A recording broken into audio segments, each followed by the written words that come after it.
Welcome in, Tarnished. As we're in the final weeks leading up to the Shadow of the Erdtree's release, I wanted to take a look back at the first trailer we got to see if anything stood out. Having just finished my DLC character prep, I wanted to point out some connections I saw in the base game to that first DLC trailer. So get yourself a drink or a snack and let's go ahead and get into it. Now this is a familiar shot, the red dancer in the blue field, but if we pause it and zoom in, yeah, we can notice the tombstones that appear in the Castleborn boss fight, but look at this one and see what it's covered in. You can find this in the base game. Here in the Weeping Peninsula, they're all over the walls, with these jutting tombstones peeking out. They appear to have some kind of writing on it, but I'm not really sure what this means. This isn't anything to like blow the lid off anything or a missing piece or something, but this just goes on to further solidify the fact that the realm of Shadow was once connected to the lands between. You can also find it in Liurnia, near this merchant. You can find them scattered along other areas as well, but these were the two that I noticed right off the bat. Okay, let's take a look at another similarity I noticed. Mesmer the Impaler.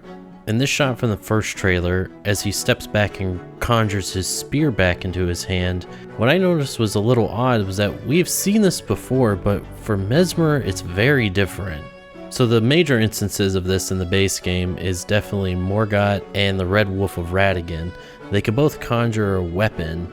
In Morgott's case, he can conjure several different types of weapons. Everything from an Erdtree steel dagger, carrion knight sword, giant crusher, tree spear, but they're corporeal in nature and they disappear when he's done with them, in a flash of runes, like how the Tarnish will consume runes. I have nothing but speculation as to how these are different, but it seems to be how Morgott and the Red Wolf seem to be conjuring these through remembrances of the Erdtree, where Mesmer's is something entirely different. Okay, those last two, those were just observations, nothing too crazy. But this next one is what I noticed when I first saw the trailer, so I decided to take a closer look. Here at this scenery shot, if we zoom in, we can see what clearly looks like one of the four belfry. I noticed this when first watching the trailer, and it prompted me to go ahead and take a closer look at the belfry this time. As you approach the belfry, they're patrolled by these headless trolls. They're wearing the carrion knight garb and they have the troll's sword. Did you know that they can roar too? They don't have a head. How does that make any sense? But anyway, Google says a belfry is the part of a tower or steeple in which bells are housed. A bell tower or steeple housing bells, especially one connected to a church.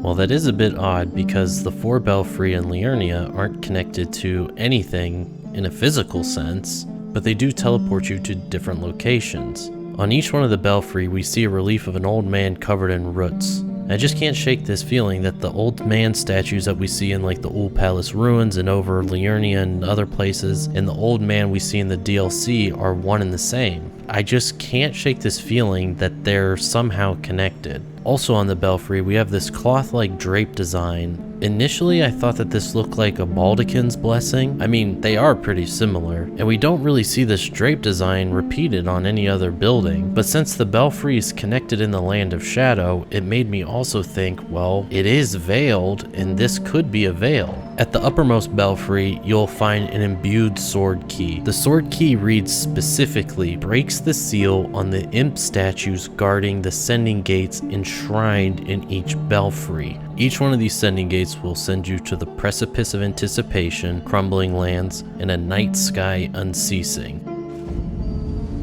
So this is a pretty familiar area. It's where we start the game. It's where you'll fight this grafted scion, and here you can get revenge if he killed you on your first go. I never noticed this, but in the center of the boss room there's an ancient Erdtree symbol on the floor.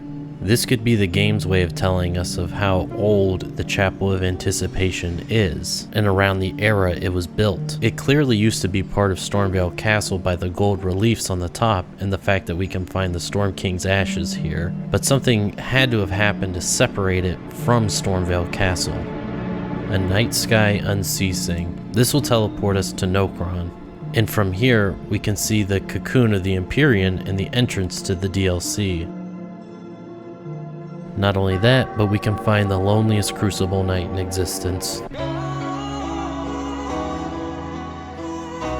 But where the knight is located is completely disconnected. On a corpse we can pick up a mottled necklace, a vividly colored accoutrement precious to the ancestral followers, raises immunity, robustness, and focus, said to be a budding horn. The ancestral followers believe that the horn of a long-lived beast continue to bud like antlers over and over again until the beast one day becomes an ancestral spirit. Given the proximity of this bridge and that it clearly used to be connected to where we can find more ancestral followers, it makes sense that this item could be found here. But how exactly did this knight and this one corpse end up here?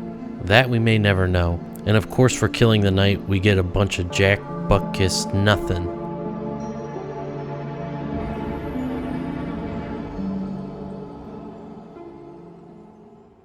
The last sending gate will land us in crumbling Fair Missoula, the home of the ancient dragons and the beast clergymen. Here we just get a breathtaking view of all of Fair Missoula, the eternal storm, countless dragons encircling the city, and that sense of awe that we just arrived somewhere truly unique.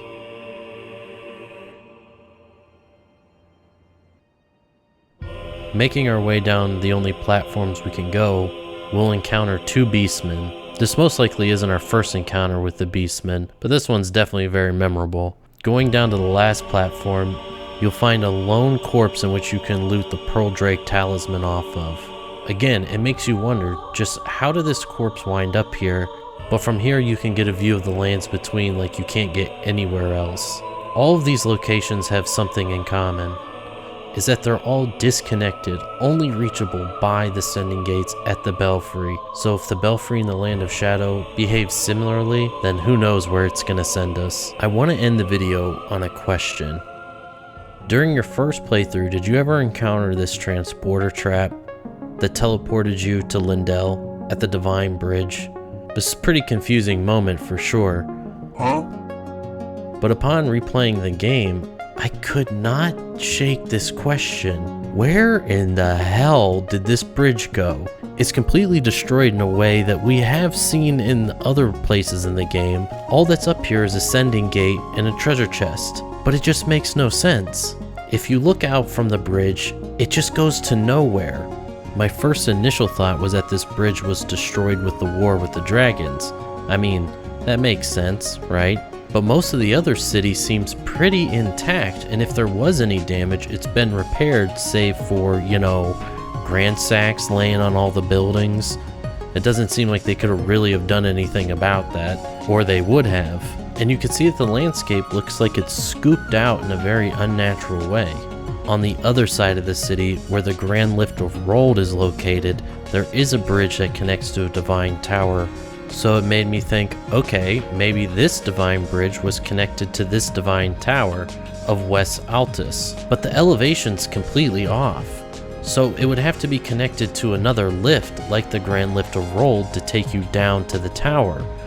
But there's nothing about the tower that indicates that there was a bridge built to it. It always looks like it was built with that cave exit as its only entrance and exit. But it's like I said, it wouldn't be unprecedented that the Divine Bridge was connected to a Divine Tower. The Divine Tower of Limgrave, that bridge is pretty much completely destroyed so that you can't reach the tower unless you go to the Sending Gate, but just something about it seems really off to me. You know, we can see other examples of important locations that did have bridges that are now gone, like the Cocoon of the Empyrean. There was a bridge there, but now it's gone. My first initial thought was maybe the bridge of Fair Missoula was connected to the Divine Bridge, but the relief in the architecture is completely different, leading me to believe that this was not the case, that Fair Missoula was not connected to Lindell. Not to mention the bridge is too narrow.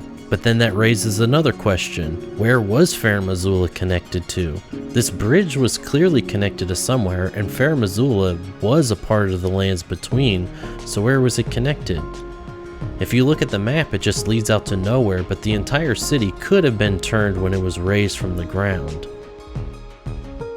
Anyway, that question's really burning in my brain. I have some kind of feeling like it was connected to somewhere in the Land of Shadow before the world was split, but you let me know what you think happened, and I'll see you in the next one.